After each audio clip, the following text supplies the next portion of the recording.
Hey everyone, welcome to the channel. Let's kick off June with some SPFBO content. Today I'm going to go through my favourite covers from this year's competition.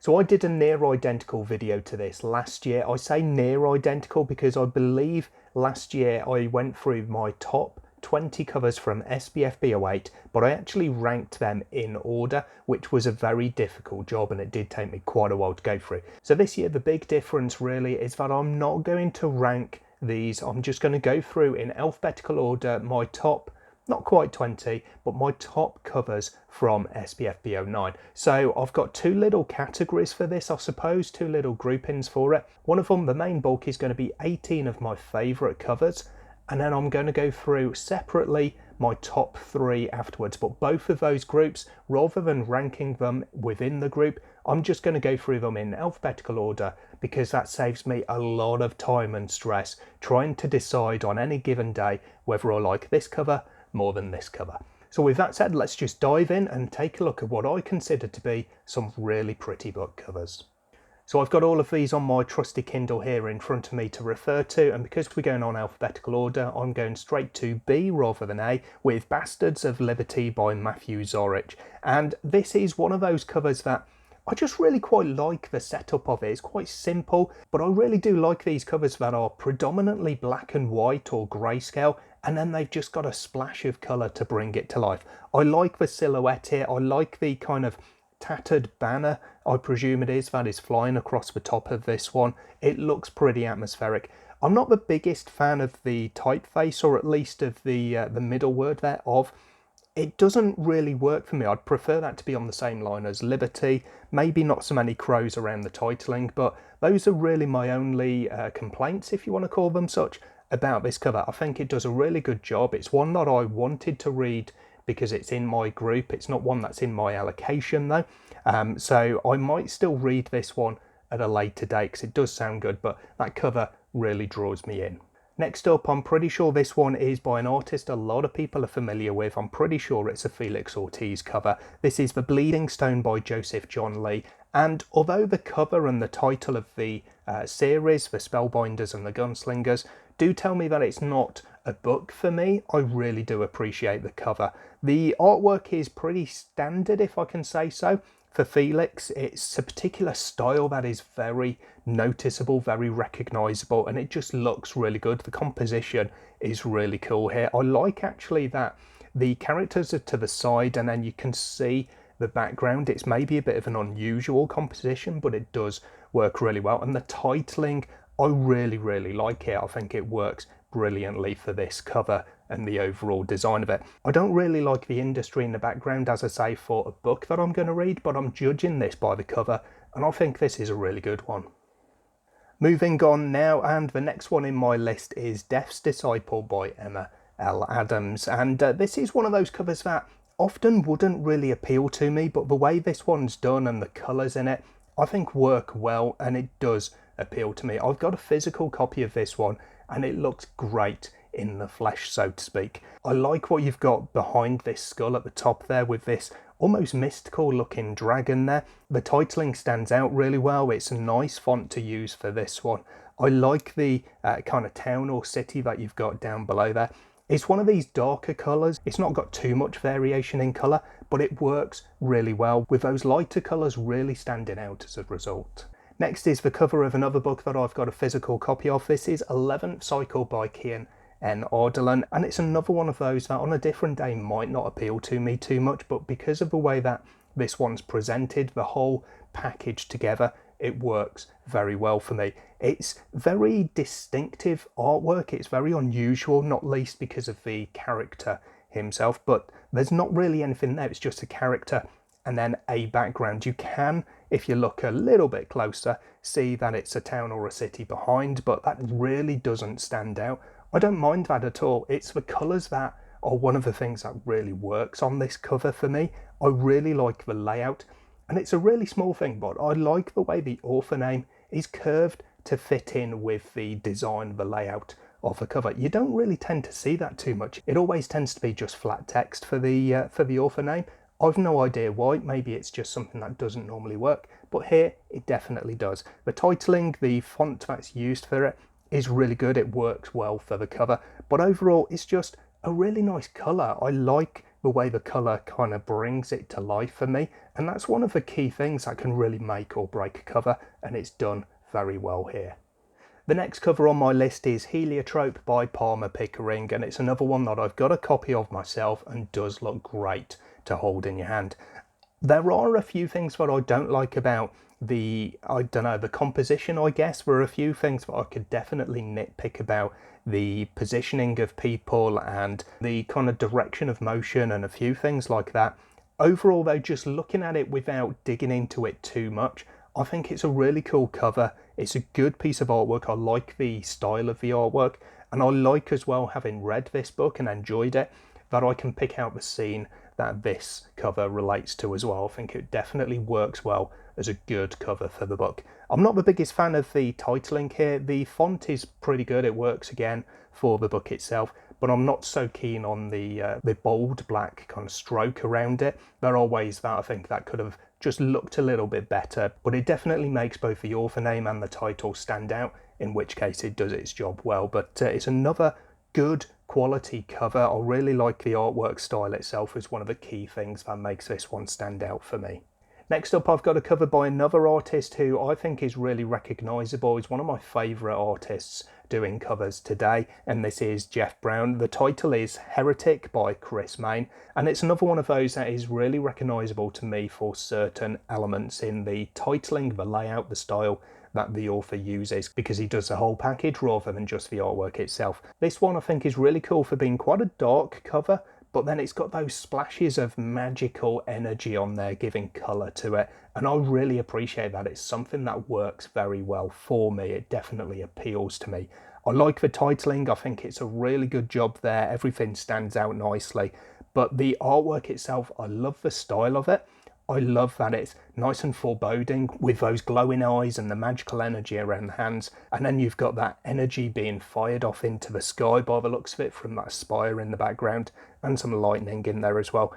The perspective works well on this one for me as well. I think overall it's just a really good piece of artwork and a really good cover when everything's been pulled together.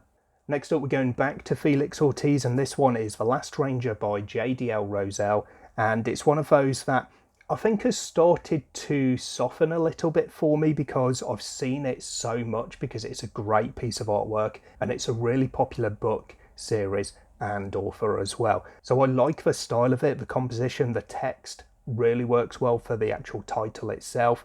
The dragon in the background looks really cool and foreboding.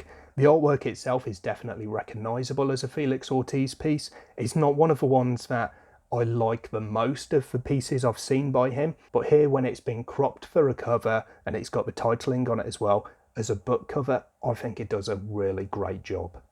This next one won the popular vote in the SPFBO cover competition, and I like it as well, which is why it's in this list. It's Legacy of the Vermillion Blade by Jay Torsquall. It's another of those covers that might not appeal to me if it was done slightly differently. The overall kind of idea isn't necessarily my style, but this one does everything really well when it's all been brought together. I like the overall colours of the sky in the background and then the leaves of the tree, and the blade itself there leaning up against the tree, which looks really foreboding and kind of cool. I like the roots that are making more trees around the outside, kind of bordering the book itself. I think that's done really well, and the design of it, the flow of those roots, I think just really pulls everything together really nicely. So it's a really good and intriguing cover for me. The next one is another Jeff Brown piece. This one is A Low Country by Morgan Shank, and it's another one that's got a particular perspective that, I don't know, you maybe don't tend to see too much on covers, but works well here. I love the way that you can really see the motion within this particular scene that the cover is depicting. There are a couple of things that I'm not too sure on, like the way that the rider is holding the axe. It seems like it should be the other way around with the blade out behind her, but who am I to say? I really like overall that you've got the varying degrees of detail, with the horse and the rider affronting good detail and then lesser detail for the chasing riders. I like the castle that you've got in the background, the overall titling design layout works very well on most of his covers, I find, and on this one is no exception. This next one is another one of those that a few people might be surprised at me including, but there's just something about it that I really do quite like. It's Master of the Void by Wendraven. I've seen a few covers with similar colours that really do not work for me. A good example is the latest Jim Butcher one, the Olympian something or other I think it's called. I really don't like that, and one of the reasons I don't like it is the colours, which are similar to this one, but it's done here in a way that I really do like. It's like that lesbian space story by Aliette de Bodard. It just really works very well. Here, I love that you've got that kind of, well, the void, I guess, in the top centre there, given a big contrast of colour. I like the character at the bottom. I like the kind of constellations that are laid out. I think it just works really well in one of those ways that I can't necessarily quite put my finger on, but it just does appeal to me. It's a good cover, even though I know that most of the time I wouldn't go for a cover like this one. Okay, next we're back to Felix. This one is An Ocean of Others by Joshua Scott Edwards, and it's another one of the artist covers where I don't necessarily like the style of the artwork too much. It doesn't work for me quite as much as it might do, but for a book cover where you've got the other elements as well, and they are equally as important as the artwork, it works very well for me. The titling is really good here. I love the colour kind of gradient with the fire there, and you've got the blood on the blade, and then you've got that magical energy around the scroll. All individual things that draw the eye. I like having that rather than one central focal piece and you don't really look at everything else. So I think as a cover, everything works very well here, and it looks great overall with those colours, and it's another one of those that looks great on the shelf as well. Talking of covers that might not normally appeal to me, this is definitely one of them, Of Deeds Most Valiant by Sarah K.L. Wilson. And I don't generally like so much covers that have a border or a very defined border. This one definitely has a defined border, but I think it works very well. I like the artwork style in the middle there as well. I like the overall composition of the artwork. I like the colours that are used, the kind of scene, I guess, that it's portraying. I think it does work well. Maybe on another cover it wouldn't work as well, but the design of this one pulls it all together in a way that does work for me. I like the kind of scroll work that you've got there. I do like the border actually on this one. Probably the one thing I would say if I was going to change anything would be to just bring that top ribbon in a little bit so you can see the kind of the bend of it rather than it going off the page after Valiant. But overall, I think it's a pretty cool cover. I like the colours on it and it works well for me. My next one is Panacea by Alex Robbins. I think this one is another Felix Ortiz piece. So there's definitely two artists who are really killing it in this list and in fantasy covers generally for the indie market. This is a fantastic example of what I was talking about before, where you've got black and white artwork and then just a splash of colour to draw the eye and to pick out certain aspects. It really reminds me of the interior artwork in Ben Gally's Emaneska special edition hardbacks, where you've got this beautiful artwork and then little details in colour. I just love that style. It works very well for me. This one here is helped by the title as well, which is in that same colour of course and really stands out. It's great titling for this cover. The scene itself looks really cool. It's quite intriguing in terms of what the book is potentially going to be about. I think it's a really good job, especially for a black and white cover essentially. Those often won't work very well when it's this style rather than kind of a full silhouette like Bastards of Liberty was. But the design of this one, the art itself and the colours that are used for it definitely help it over that and make it a really good cover. Next up, I've got a title called Petition by Delilah Wan, and this one has got some great colours on it, great composition. I love the scene in the background there with the sunrise and the ships and the castle and the city or town, whatever it is in the background. It just looks great, and I like the character standing there, spear in hand, gazing off into that landscape. It's one of those where the character is facing away from the viewer. A lot of people prefer that. They don't like to see the faces. It's done very well here. The titling is good. There's quite a lot of kind of dark with the rock, I guess it is, that the character is standing on just at the bottom of the cover, but with the text over the top of that and the contrast of colours in the upper half of the cover, I think it's a really good design overall.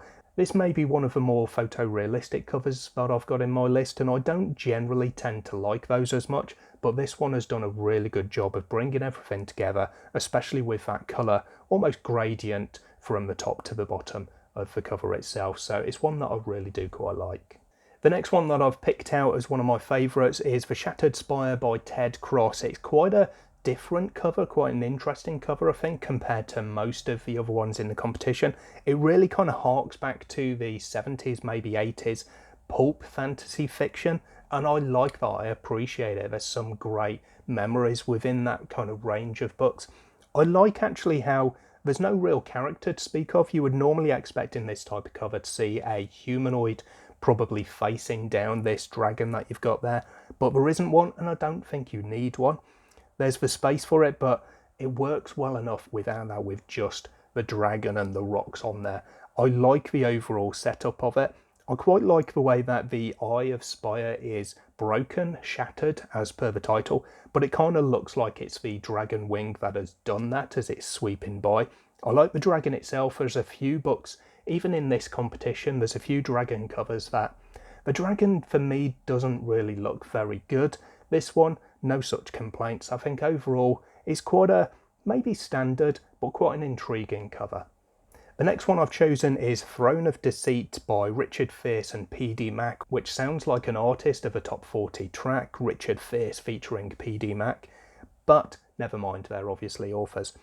I like the style of this one. It's maybe a bit more basic in terms of the actual kind of level or quality of the artwork, but I like the way that it kind of tells a picture here. It fits in with the title well as well for me. I like the overall kind of look of the artwork there. The titling itself, I actually do quite like it, to be honest, and it fits in with the cover as a whole. I like the kind of minimal scroll work around the book number and the series name as well. Overall, it's not one of my absolute favourites, but it's definitely within that top batch of this competition.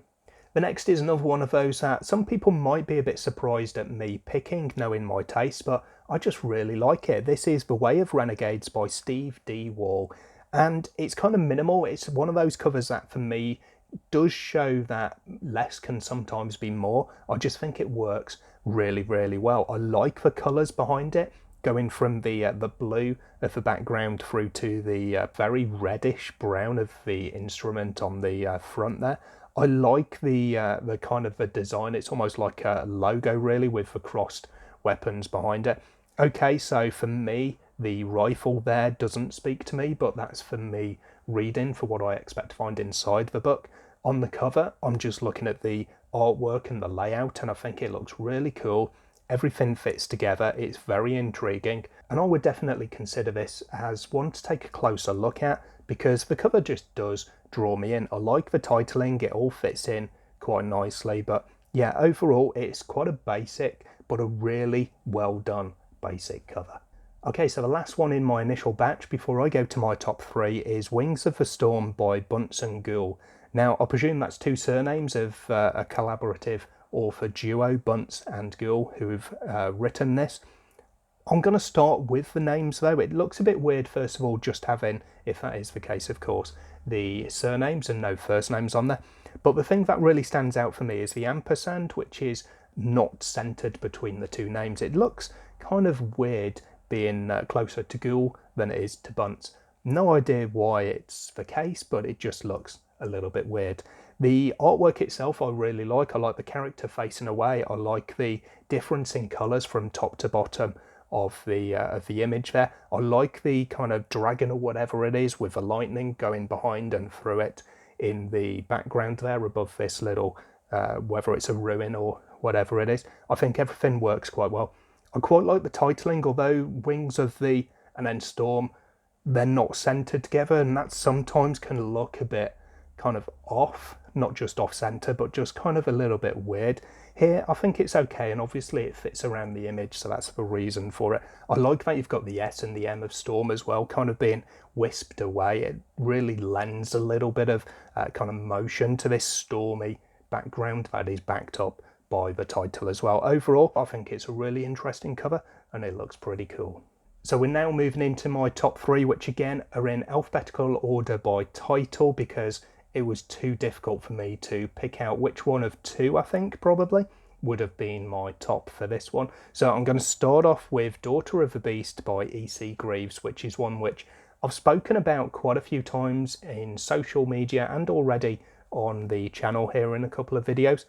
I'm just really drawn to this one. The colours work really nicely. I'm not sure about the kind of the beast in the background. My wife thinks it looks like one of the hyenas from The Lion King, and I can definitely see where she's coming from with that. My kind of idea of this from reading the synopsis is that it's not to scale, but I don't know.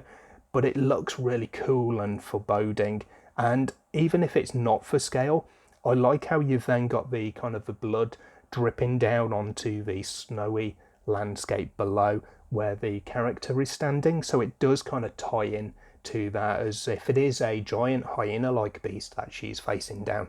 I like that the character is just kind of standing there showing all this bravery, looking like she's just going to face it down with a kitchen knife. It speaks to me in terms of what the story represents, and I'm really looking forward to getting into this one as one of my allocation to read for SPFBO9 because I just love the cover. The colours work brilliantly. The titling is a little bit odd maybe, but definitely works for the book. And it's one of those covers that, for me, really has a lot of character to it.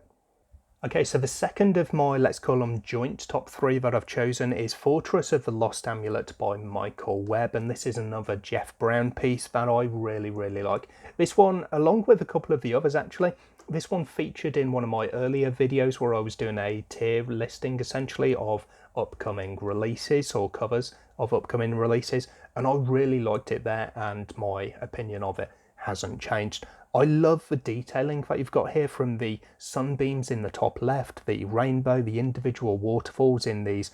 I'm not sure if it's a city, or I'd probably call it a ruin, but it looks really great. I like the bridge that you've got there, and then I keep wanting to call them a fellowship on this bridge. I like that it's not afraid to have the characters really small in there because they're not the focal point really of this particular piece of artwork. Everything works really well. The titling, the artwork itself, the colours, the composition. It's just a really good cover that I'm definitely interested in looking at the book more because of the cover, because if it's one that I like the sound of and maybe take a look at it and read it, I would love to have this one on my shelf. And then the third of my joint top 3 is also by the same artist, Jeff Brown. This one is of Thieves and Shadows by BSH Garcia. And it's another one that just looks really great in the overall composition and layout with the artwork and the titling on there. That's one of the things, having an artist who does both can really make a difference, because you don't then have a great piece of artwork potentially and then someone else trying to fit the titling around it. So it's really good to have something that fits both the artwork and the titling together in such a nice cohesive way. With this one, again, you've got a character facing away, which I know a lot of people like. Again, it's not one that's the overall focal point, perhaps, being quite small in the overall scope of things to the cover. I like the ruin that you've got there with these 2 foreboding kind of statues there. Everything just works really well. It's got some good light splashes of colour, like showing almost the, I want to call it the horizon there, just above where the character's feet are. Everything just seems to pull together so well on the covers by this artist, and this is a great example of that. So there we go. I do apologise if you wanted to see me rank these, or at least pick out my number 1 favourite, but trust me, I tried. I went through that process for quite a long time, and it was just so difficult, and I'd still be here in another few weeks trying to put them in order if I was to do that. So there we go. This was my top. It worked out as 21 covers though from SPFBO9. Let me know in the comments down below what you thought of my choices and which covers from the competition you really liked that I didn't pick out as one of my 21 today. That's everything for today. Thank you very much for joining me and having a look at these great covers by these fantastic artists. I'm really looking forward to getting into a number of these titles, and I'm looking forward to having a great SPFBO9 experience. I'll hopefully catch you in the next video sometime soon, but until then, as always, take care of yourselves, read some good books. Bye for now.